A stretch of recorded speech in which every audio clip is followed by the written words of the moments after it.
Het is vandaag een feestelijke dag bij Dayton. Vandaag is het de jaarlijkse inclusiedag bij het werkbedrijf van de Zeeuws-Vlaamse gemeente. Daarvoor waren veel werknemers en beleidsvoerders naar de vestiging in Oostburg getrokken, tot groot plezier van voortrekker Alex de Vos. Vorig jaar, zoals je weet, hebben wij het artikel 1 van de grondwet onthuld. En we gaan daar vanmiddag een vervolgstap in maken. We gaan dan ook een beleidstuk inclusie in werking stellen, zeg maar. Kijk, dus dan wordt het echt officieel, zeg maar. Het wordt officieel en het wordt ook verder uitgebreid voor de organisatie wat ze daarmee moeten doen.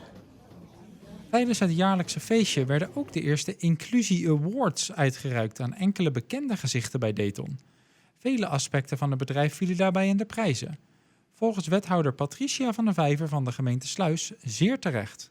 Maar ik vind het heel fijn dat de werknemers hier echt gewaardeerd worden voor hun inzet om inclusieve bedrijf te zijn. Het is heel belangrijk dat deze mensen ook gewoon mee kunnen doen in de samenleving. En dat ze ook van zichzelf vinden dat ze heel nuttig zijn voor de samenleving. Dus ook voor hun is het heel belangrijk dat we als gemeente ook inclusie omarmen.